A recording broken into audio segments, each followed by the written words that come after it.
मेरा नाम फ्लोरा है। मैं अपनी बेटी पेज और अपने हस्बैंड माइकल के साथ शिकागो सिटी में रहती हूँ। आज जो इंसिडेंट मैं आपके साथ शेयर करने वाली हूँ, ये करीब 3 महीने पहले हमारे साथ हुआ था। वो दिन सैटरडे था और हम सब का बाहर शॉपिंग पर जाने का मन था। सैटरडे होने की वजह से माइकल भी जल्दी घर आने वाले थे, तो हम सब बहुत एक्साइटेड थे बाहर सब साथ में जाने के लिए। पेज भी बहुत दिनों से बाहर नहीं गई थी, तो वो भी बहुत खुश थी। हम दोनों साथ में वेट कर ही रहे थे कि तभी मेरा फ़ोन बजा और जैसे ही मैंने फ़ोन रिसीव किया, वो और कोई नहीं, वो माइकल थे। वो हमें यही बता रहे थे कि उन्हें आने में थोड़ी देर हो जाएगी।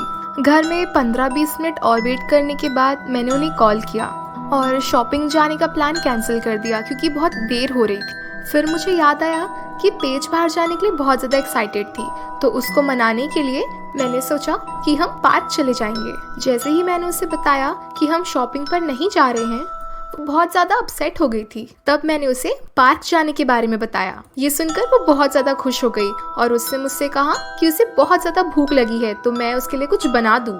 मैंने डिसाइड किया कि मैं उसके लिए कुछ सैंडविचेस बना दूँगी। उसे खुश करने के लिए मैंने ये भी कह दिया कि हम उसके कुछ दोस्तों को भी पार्क में बुला लेंगे, जिनके साथ वो बहुत मज़े कर सकती है। फिर मैं फटाफट किचन चली गई और उसके लिए सैंडविचेस बनाने लग गई। करीब 10 मिनट में ही मैंने अपना सारा खाना बना लिया और फिर हम माइकल को कॉल करने के बाद पार्क के लिए निकल गए। माइकल ने हमसे कहा कि वो घर जल्दी आने की पूरी कोशिश करेंगे और फिर उसके बाद हमें पार्क में ज्वाइन करेंगे। पार्क हमारे घर से थोड़ा दूर था, फिर भी हमने डिसाइड किया कि हम वॉक करते हुए जाएंगे। रास्ते में ही मैंने अपनी फ्रेंड को कॉल कर लिया कि वो भी पार्क में हमें ज्वाइन करे और उसके बेबी के साथ हमारी पेज भी खेल लेगी। रास्ते में मैंने पेज से कहा कि वो सैंडविचेस अभी ना खाए और वो उन्हें पार्क में जाकर अपनी फ्रेंड के साथ शेयर करके खाए। पेज को भूख तो बहुत लगी थी, लेकिन वो मान गई। थोड़ी देर चलने के बाद हमारा पार्क भी आ गया। पेज बहुत ज़्यादा एक्साइटेड हो गई। हम पार्क में घुसते साथ ही अपने favourite spot river view side में चले गए। उसके बाद पेज भागते हुए बाकी लोगों के पास चली गई और उनके साथ खेलने लगी। पार्क बहुत ही ज़्यादा बड़ा और बहुत खूबसूरत था। शाम का ही समय था, तो पार्क में बहुत भीड़ भी थी। कोई पार्क में पिकनिक करने आया था, तो कोई किताब पढ़ने आया था। बच्चे झूला झूल रहे थे, कुछ स्पोर्ट्स एंजॉय कर रहे थे और कुछ बस बैठकर बातें कर रहे थे। बहुत अच्छा माहौल था। मुझे बहुत अच्छा लगा कि मैं यहाँ पार्क में आ गई। मेरा मूड भी फ्रेश हो गया था। हमें पहुंचकर बस 5 मिनट ही हुआ था कि पेज तभी वापस आ गई और उसने कहा कि मैं उसे सैंडविचेस दे दूँ। उसे बहुत भूख लगी थी। तब मैंने उसे प्यार से समझाया कि हमें शेयर करके खाना चाहिए, तो बेटर होगा कि हम उसके फ्रेंड्स का वेट करें और फिर शेयर करके ही खाएं। पेज थोड़ा सैड हो गई, लेकिन फिर भी उसने मेरी बात मान ली और वो वापस खेलने के लिए चली गई। हमें पार्क आकर करीब 20 मिनट हो गए थे। ना अभी तक माइकल आए थे और ना ही मेरे फ्रेंड्स, ना पेज के। मैं टाइम पास करने के लिए अपनी फेवरेट बुक्स रीड करने लग गई कि तभी पेज वापस मेरे पास आई और उसने मुझसे कहा कि मैं उसे सैंडविचेस दे दूँ, उसे बहुत ज़्यादा भूख लगी है। पर मैंने उसे वही बात वापस से दोहराई और समझाई। वो इस बार थोड़ा ज़्यादा सैड हो गई थी, लेकिन मुझे बस यही लगा कि अब बस वो किसी भी वक्त आते ही होंगे, तो हमें बस 5 मिनट रुकने की ज़रूरत है। उसने मुझसे बहुत सैड होकर कहा कि ओके मम्मा, आई अंडरस्टैंड, और उसके बाद फिर वो चले गई। इतनी देर तक तो सब कुछ बहुत परफेक्ट चल रहा था। बस यही था कि हमारे दोस्त अभी तक आए नहीं थे। पेज को भूख तो बहुत ज़ोर से लगी थी, लेकिन वो अपने दोस्तों के साथ खेल भी रही थी और उससे उनके साथ खेलता देख मुझे बहुत अच्छा लग रहा था। बीच में उसकी तबीयत खराब हो जाने की वजह से वो बहुत टाइम तक घर पे ही थी, तो आज वो बाहर निकलकर बहुत ज़्यादा खुश थी।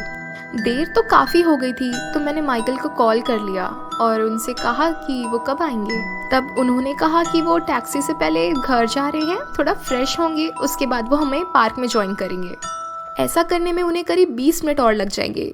मैं समझ गई कि हमें बहुत देर तक पार्क में रुकना पड़ेगा, तो अच्छा ही हुआ कि मैं सैंडविचेस बना कर ले आई और मैं कुछ एक्स्ट्रा भी लेकर आई थी। इतने में पेज वापस से मेरे पास आई और उसने मुझसे कहा कि आखिर फ्रेंड्स कब आएंगे मम्मा।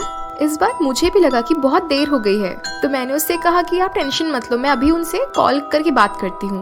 मैंने उन्हें कॉल किया तो उनकी कॉल ही नहीं लग रहे थे, बिजी बता रहा था। इस बार मैं भी पेज के साथ खेलने चली गई ताकि वो वापस से मुझे सैंडविचेस के बारे में ना पूछे। थोड़ी देर खेलने के बाद मैं अपनी प्लेस में वापस बुक पढ़ने के लिए आ गई कि तभी मुझे मेरी फ्रेंड्स का कॉल आया और उन्होंने मुझे बताया कि वो पार्क नहीं आ पाएंगे। उन्होंने बताया कि रास्ते में ही उनकी कार खराब हो गई थी और उसे बनने में बहुत टाइम लग जाएगा, तो हम उनका वेट ना करें और घर चले जाए। मैंने उन्हें उनका ख्याल रखने के लिए कहा और फिर बस हमने फ़ोन रख दिया। उनसे बात करने के बाद मैं वापस अपनी बुक्स पढ़ने लग गई और फिर मुझे अचानक से ख्याल आया कि पेज को बहुत भूख लग रही थी और अब वेट करने का कोई मतलब नहीं है, तो क्यों ना मैं उसके सैंडविचेस ही दे दूँ। मैं अपने बैग से अपना खाना निकालने लगी और जैसे ही मैंने ऊपर देखा मुझे बहुत वियर्ड लगा। पार्क जो अभी पूरी तरह से भरा हुआ था वो पूरा का पूरा खाली हो गया था। तब मुझे लगा कि हमें पार्क आकर बहुत देर भी हो गई है और इस समय लोग वापस अपने घर चले जाते हैं, तो मुझे ज़्यादा सोचना नहीं चाहिए। पर पार्क में पेज भी नज़र नहीं आ रही थी, तो मैंने सोचा कि उसका 15 मिनट वेट करते हैं। वैसे भी उसे भूख लग रही थी तो वापस तो वो आएगी ही। वहाँ वेट करते करते मुझे करीब 15-20 मिनट हो गए थे और पार्क बहुत सुनसान लग रहा था। इतनी देर में तो अंधेरा भी होने लगा था। ये देखकर मैं बहुत ज़्यादा घबरा गई और मैं भागते हुए पेज को पूरे गार्डन में ढूंढने लगी। पेज बहुत ज़्यादा छोटी है, मैं बहुत ज़्यादा डर गई थी। थोड़ी दूर में मुझे कुछ लोग दिखाई दिए। मैंने सोचा कि उनसे पूछ कर देखती हूँ। मैंने उनसे पेज के बारे में पूछा, लेकिन उन्हें इस बारे में कुछ नहीं पता था। मैं बहुत ज़्यादा डर गई और फिर रोते हुए गार्डन के बाहर जाने लग गई। मैंने सोचा कि एक बार बाहर देखती हूँ, शायद वो किसी आइसक्रीम शॉप पर होगी, पर वो मुझे वहाँ पर भी नहीं मिली। और तभी मैंने देखा कि माइकल टैक्सी से उतर रहे हैं। उन्हें देखकर मैं और ज़्यादा रोने लगी और भागते हुए उनके पास चली गई और उन्हें सारी बात बताई।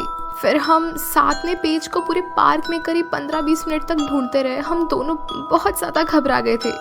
तभी माइकल की नज़र पार्क के पास वाले जंगल में गई और हमें ऐसा लगा कि शायद पेज खेलते खेलते वहाँ चली गई हो। हम एक बार वहाँ पर भी देखना चाहिए। पहले तो मैं जंगल में जाने से बहुत ज़्यादा घबरा रही थी क्योंकि अंधेरा भी हो गया था, लेकिन पेज का सवाल था तो हम जंगल में गए। हम दोनों ही बहुत ज़्यादा डरे हुए थे।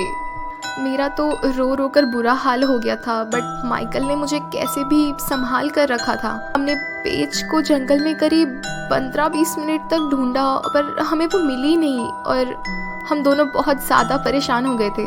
तब माइकल ने मुझसे कहा कि अब हमें घर चलना चाहिए और पुलिस को इन्फॉर्म कर देना चाहिए।